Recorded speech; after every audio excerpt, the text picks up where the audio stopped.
O Senhor esteja com todos vocês. Proclamação do Evangelho de Jesus Cristo, segundo Marcos. Naquele tempo, descendo Jesus do monte com Pedro, Tiago e João, e chegando perto dos outros discípulos, viram que estavam rodeados por uma grande multidão. Alguns mestres da lei estavam discutindo com eles. Logo que a multidão viu Jesus, ficou surpresa e correu para saudá-lo. Jesus perguntou aos discípulos: o que discuti com eles? Alguém da multidão respondeu: Mestre, eu trouxe a ti meu filho que tem um espírito mudo. Cada vez que o espírito o ataca, joga-o no chão e ele começa a espumar, range os dentes e fica completamente rijo. Eu pedi aos teus discípulos para expulsarem o espírito, mas eles não conseguiram. Jesus disse: ó geração incrédula, até quando estarei convosco? Até quando terei que suportar-vos? Trazei aqui o menino. E levaram-lhe o menino. Quando o espírito viu Jesus, sacudiu violentamente o menino, que caiu no chão, e começou a rolar e a espumar pela boca. Jesus perguntou ao pai: desde quando ele está assim? O pai respondeu: desde criança. E muitas vezes o espírito já o lançou no fogo e na água para matá-lo. Se podes fazer alguma coisa, tem piedade de nós e ajuda-nos. Jesus disse: se podes, tudo é possível para quem tem fé. O pai do menino disse em alta voz: eu tenho fé, mas ajuda a minha falta de fé. Jesus viu que a multidão acorria para junto dele, então ordenou ao espírito impuro: espírito mudo e surdo, eu te ordeno que saias do menino e nunca mais entre nele. O espírito sacudiu o menino com violência, deu um grito e saiu. O menino ficou como morto, e por isso todos diziam: ele morreu. Mas Jesus pegou a mão do menino, levantou, e o menino ficou de pé. Depois que Jesus entrou em casa, os discípulos lhe perguntaram a sós: por que nós não conseguimos expulsar o espírito? Jesus respondeu: essa espécie de demônios não pode ser expulsa de nenhum modo, a não ser pela oração. Palavra da salvação. Uma salva de palmas para o Santo Evangelho da nossa libertação. Reverendíssimo Frei Ricardo, irmão no sacerdócio,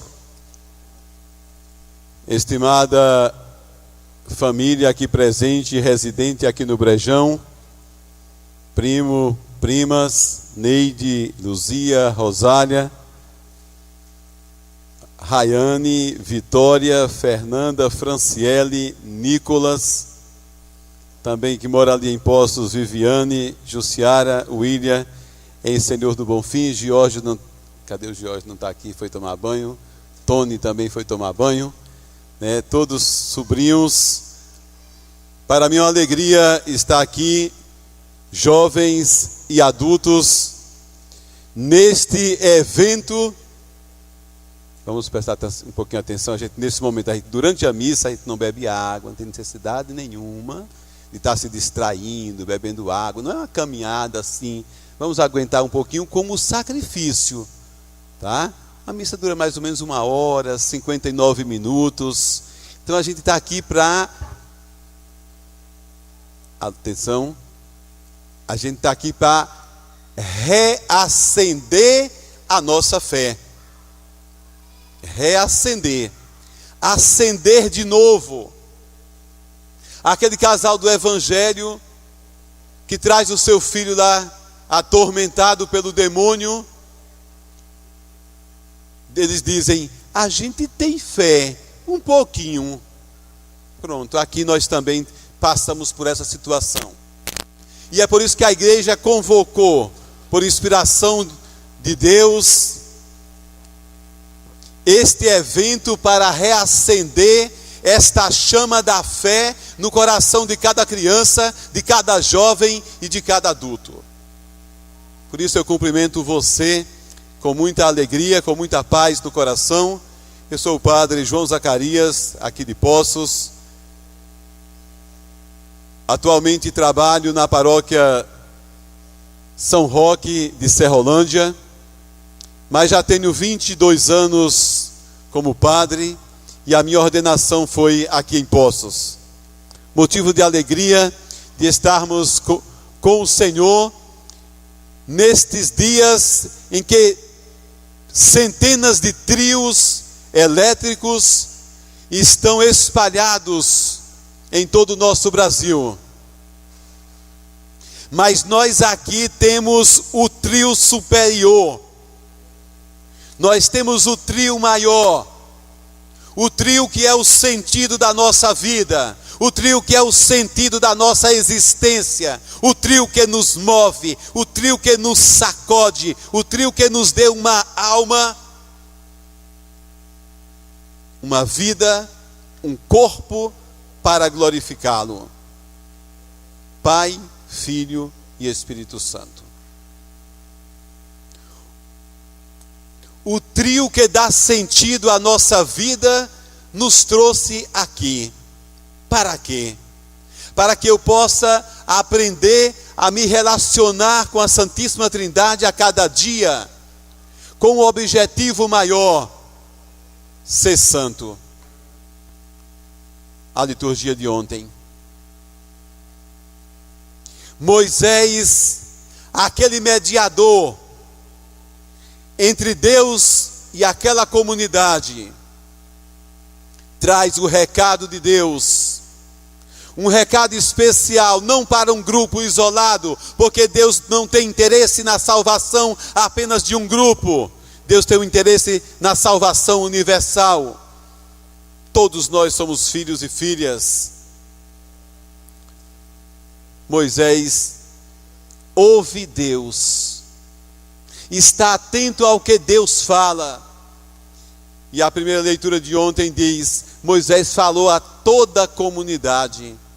Assim fala o Senhor seu Deus: sede santos, porque eu, o Senhor, sou santo. Isto é uma determinação de Deus. Nenhuma criança, nenhum jovem, nenhum adulto pode ignorar no seu coração esta primeira verdade. Sede santos. É uma determinação de Deus. Está no coração de Deus a sua, a minha, a nossa santidade. E o que é ser santo? Ser santo é ser separado. Separado do mundo para servir ao Senhor com alegria. Separado do mundo para agir de modo diferenciado. Você vai fazer a diferença na sua família. Você vai fazer a diferença na escola. Você faz a diferença no trabalho. Você faz a diferença na sociedade. Porque nós somos marcados com o sinal do Cristo, aquela cruzinha no dia do nosso batismo, e nós somos resgatados pelo sangue do Cordeiro, e nós aceitamos esse resgate na nossa vida. Nós não pertencemos ao mundo, não nos interessam as coisas do mundo, e isso é muito sério. Não é da boca para fora, não é somente com os laços, com os braços para cima, é de corpo, é de alma, é de testemunho que eu estou falando. Não é todo lugar que cabe você, cristão. Não é todo lugar que cabe você, jovem. Mas então, padre, eu posso ir em tal lugar, eu posso ir, frei, eu posso participar de tal festa? O frei vai responder, eu creio junto comigo, a mesma coisa. Se aquele lugar que você foi convidado, ele revela Deus para você, então você pode ir. Aquele lugar que você frequenta, respeita a autoridade de Deus. Se respeita a autoridade de Deus, pode ir. Se lá não tem respeito pela autoridade de Deus, se Deus lá não é o Senhor da sua vida, se Deus lá não determina que você é santo, mas a voz de lá é de Satanás, é a voz do mundo, é a voz da ingratidão, é a voz que não te leva para a vida, é a voz que não te leva para a construção da civilização do amor. É a voz que traz desavença. Então não precisa você perguntar a nós o lugar que você vai, é você quem vai analisar. É a sua consciência quem vai te acusar e dizer: você está no lugar errado, porque aqui é imoral, aqui é indecência. É você quem vai dar a resposta. Quem compra as suas roupas é você mesma, é você mesmo, não sou eu. Quem corta o seu cabelo é você e o seu cabeleireiro ou cabeleireira. É você quem escolhe. Você tem a liberdade de escolher a vida ou a morte. Você tem a liberdade de escolher o caminho de Deus ou o caminho distanciado dele. Você tem a oportunidade de viver como irmão, como irmã, na fraternidade, no respeito, na consideração, no interesse de que o outro seja feliz. E você tem também a liberdade de desinteressar e dizer assim: eu não tenho irmãos, eu vivo sozinho. Eu estou falando de irmão como igreja. Eu estou falando de irmão no batismo. Eu estou falando de irmão na fé. Eu estou falando de irmão na palavra. Eu estou falando de irmão no sentido do amor universal, do amor que Deus tem para com todos. O nosso carnaval, o meu trio é com Jesus, exatamente para chamar a atenção de que a verdadeira alegria, ela não provém de trios elétricos puramente humanos, mas a nossa alegria verdadeira vem do Senhor. E é inútil procurar fora de Jesus o caminho da felicidade, porque nós encontramos muito mais decepções do que a verdadeira felicidade. Porque Jesus, como perfeito revelador de Deus, Jesus como perfeito revelador do Pai, é para nós o caminho, a verdade e a vida.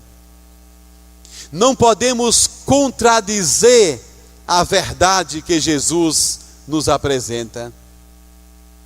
Nós não podemos andar na contramão do caminho da nossa santidade.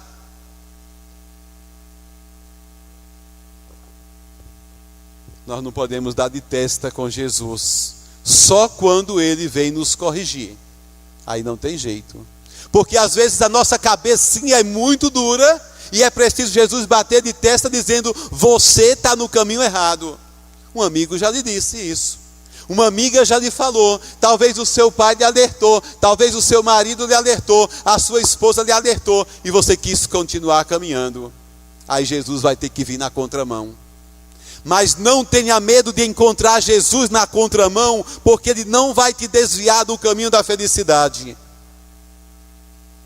Ele não vai te desviar do caminho da santidade. Porque o projeto dele, o projeto que Ele passou para a igreja, é como termina também o evangelho de ontem. Sejam santos, sejam perfeitos, como o vosso Pai Celeste é perfeito. Ah, mas eu tenho pecado, é porque, sabe, eu não sou perfeito, mas é para ser. Ah, Padre, eu errei assim, sabe, eu também não sou santo, mas é para ser. É para ser, se vire, se quebre, se emende, mas é para ser. É para ser. Quantos santos, porque a memória de São Francisco de Assis passa dos 800 anos, marcando a história da vida da igreja, marcando a nossa vida, marcando a nossa história, chamando filhos a cada dia para continuar o seu ideal, porque ele apostou no ideal de Cristo, porque ele quis ser santo. Então deseje no seu coração a santidade, porque ela não é impossível.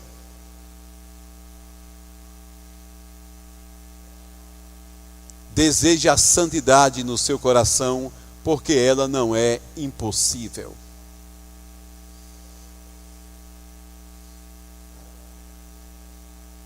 O evangelho de hoje nos chama a atenção.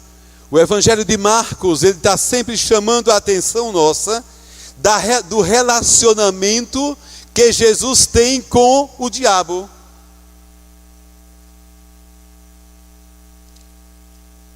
Frequentemente no Evangelho de São Marcos tem alguém possuído pelo demônio. Certamente vocês já ouviram muitas vezes, né? Jesus se relacionando ali com o demônio. Às vezes o demônio fica de longe, às vezes o demônio se aproxima, depois o diabo pega Jesus para tentar Jesus, caminha com ele, faz as tentações. Ele pode tentar você, mas você quem vai determinar se anda com ele ou não. Tem que ser forte. Nós precisamos acreditar que nós temos um Deus muito mais poderoso do que o que nós pensamos, muito mais poderoso do que o que nós imaginamos, um Deus que tem ação em nós, que age com braço forte, que age com poder e que age com os dedinhos da vitória. Em evangelhos anteriores, o demônio se aproxima de Jesus e diz: Jesus, filho de Davi, nós sabemos quem tu és o Cristo de Deus. Quem lembra qual foi a resposta de Jesus? Quem lembra? Aí, muito bem. Cala-te e sai dele. Essa foi a resposta. Jesus não disse: oh, muito bem. Olha, tá vendo aí, gente? Até o diabo acredita em mim. Ele não tem interesse no testemunho de Satanás para dizer quem ele é. Ele não tem interesse na boca daquele sujo, nojento, que tenta a gente quase todos os dias. Ele tem interesse na sua boca, na minha boca, na sua boca, para proclamar quem é Jesus e começar a organizar uma catequese lá das pontas de rua, sem precisar as crianças virem até a igreja onde a gente reza, mas as catequistas e os catequistas poderão ir lá em missão, nas pontas de rua, para trazer aquela criançada, aquela turma de adolescente, os jovens trazer os próprios jovens para anunciar quem é Jesus. Porque Jesus precisa ser conhecido, porque Jesus precisa ser amado, porque Jesus precisa ser adorado, e nós não amamos quem nós não conhecemos. Era para ter muito mais pessoas aqui. Nós evangelizamos o suficiente para termos mais pessoas aqui? Então, primeiro, meu irmão, parta em missão. A minha irmã, parta em missão. Saia de si, dê tempo para Deus, divida o WhatsApp com Deus. Cala-te e sai dele. Jesus não tem interesse, repito, no testemunho do inimigo. Cala-te e sai dele. No evangelho de hoje, tem outros textos, mas o evangelho de hoje, quando o Espírito vê Jesus, quando o Espírito viu Jesus, sacudiu violentamente aquele menino, que caiu no chão e começou a rolar, e começou a espumar pela boca. E Jesus disse: desde quando ele está assim? O pai respondeu: desde criança. Ou seja, eu acho que não tem mais jeito, já desde criança que é assim, cai, levanta, e o tempo vai passando, parece que o pai desacredita, que é jeito. Jesus vem para dar jeito naquela criança, Jesus vem para dar jeito na sua vida, Jesus vem para me colocar nos trilhos dele. Andar nos trilhos, talvez seja aquilo que a gente rezou aqui no Salmo. Os ensinamentos do Senhor são sempre retos. Não são tortos. Os ensinamentos são retos. Ensinamentos retos para homens tortos. Ensinamentos retos para mulheres tortas. Mas que querem se consertar. Querem se endireitar. Esse é o nosso desejo e esse é o nosso caminho da santidade. Aquele menino lá sofrendo desde criança, certamente o pai já havia perdido a esperança, a mãe havia perdido a esperança. E aquele Senhor diz: se podes fazer alguma coisa, tem piedade de nós e ajuda-nos. Olha que frase que dói o coração, né? Você que sabe cantar, por favor, sensu cordis, ajudem-nos, cantem para nós. É um pedido assim bem doloroso, parece que vem de dentro do coração daquele pai, vem de dentro do coração daquela mãe. Se podes, olha, se podes fazer alguma coisa, tem piedade de nós, ajuda-nos. Aí Jesus olha para eles e diz: se podes, olha que interessante, se podes, como se dissesse, claro que eu posso, como se dissesse, o sofrimento de vocês acabou, como se dissesse, agora começa uma nova vida na vida daquela família, começa uma nova vida agora para aquele jovem, começa uma nova história. Se encontraram com Jesus, se encontraram com o homem que tem poder. Quem se encontra com o homem que tem poder é transformado. E não é uma transformação apenas emocional, que você sente aqui e quando sai do portão não sente mais nada. Isso não é cura e não é libertação, é emoção. Você faz daqui, desse evento Meu Trio é com Jesus, um projeto de vida para você, porque lá na sua casa, lá na sua comunidade, lá na escola, nós não estamos lá para vigiar você, para saber se você está no trilho. É você e Deus. É Deus quem tem o olhar direcionado para você. É Deus quem tem o ouvido direcionado para você. E a palavra de Deus nos diz que nós temos um Deus inclinado para nós e que clama a nosso favor. Olha que bonito, gente. Vamos voltar àquela família. Jesus diz: se podes, tudo é possível para quem tem fé. O pai do menino disse em alta voz: eu tenho fé, mas ajuda a minha falta de fé. Aquilo que nós cantamos: creio, Senhor, mas aumentai a minha fé. Eu tenho fé, mas me ajuda nesta minha falta de fé.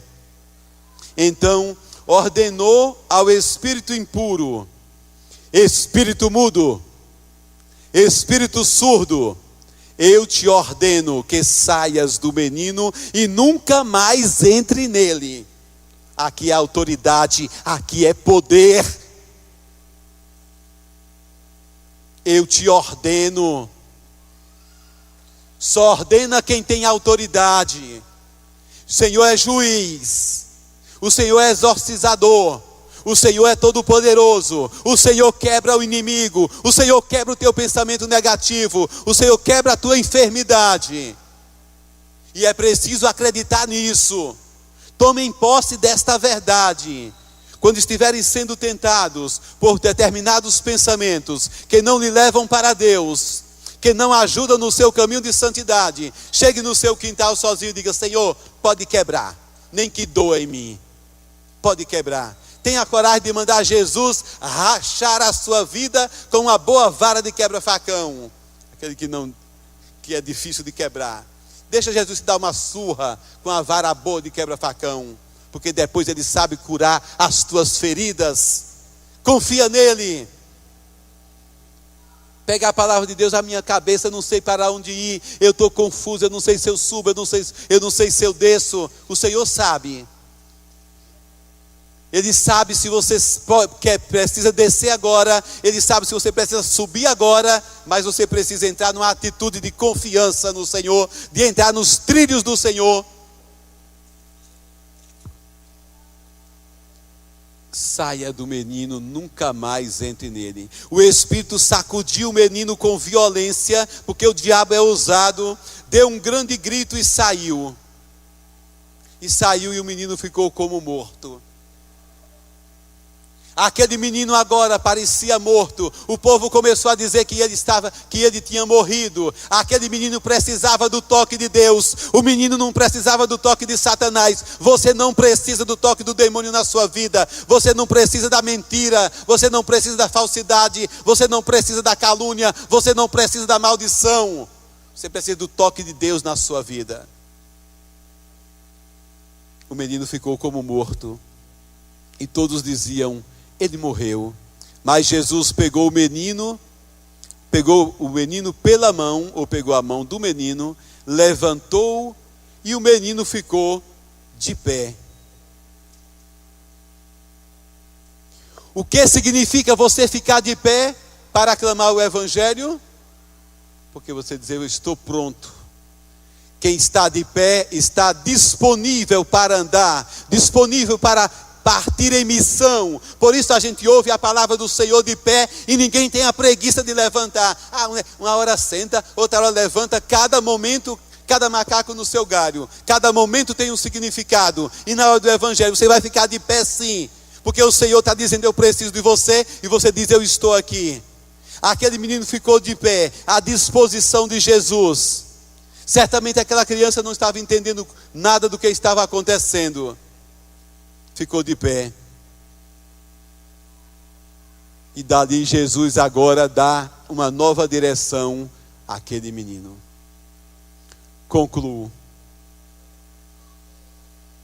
Porque os discípulos haviam rezado naquele menino e não puderam expulsar aquele espírito impuro? Porque não estavam firmes na oração. A oração coloca o homem de pé. A oração coloca a mulher de pé. A oração dá sentido à sua vida. Clama ao Senhor. Não relaxe no seu tempo de oração. Quarta-feira de cinzas, iremos ouvir o jejum, a esmola e a oração como remédios contra o pecado. A trempe do remédio contra o pecado: jejum, esmola e oração. Sintonize a sua vida com Deus. Sintonize a sua vida com Deus. A oração é a sintonia do seu pensamento com o pensamento de Deus. A oração é o teu ouvido colocado ao lado do ouvido de Deus. A tua boca ao lado da dele. A oração é você colocar o corpo do Senhor ao lado do teu corpo. Daqui a pouco, esse corpo vai ser apresentado para você. E todos vão olhar com os olhos firmes para o Cordeiro de Deus que tira o pecado do mundo. Sintonize a sua vida com Deus. Não relaxe nos seus momentos de oração. Volte ao primeiro amor. Volte àquele costume que você tinha de dobrar os seus joelhos e fazer a sua oração. Faça do seu quarto, ou da sua sala, ou do seu quintal, um santuário de relacionamento de você com o Pai, com o Filho e com o Espírito Santo. Escolha no seu quintal um lugarzinho, talvez 1 metro apenas, que você todos os dias coloca uma cadeira e lá você se senta e sabe que ali o Senhor está com você e você está com o Senhor. Jovens, rezem. Crianças, rezem. Adolescentes, rezem. Idosos, rezem. Aproximem-se do Senhor enquanto há tempo.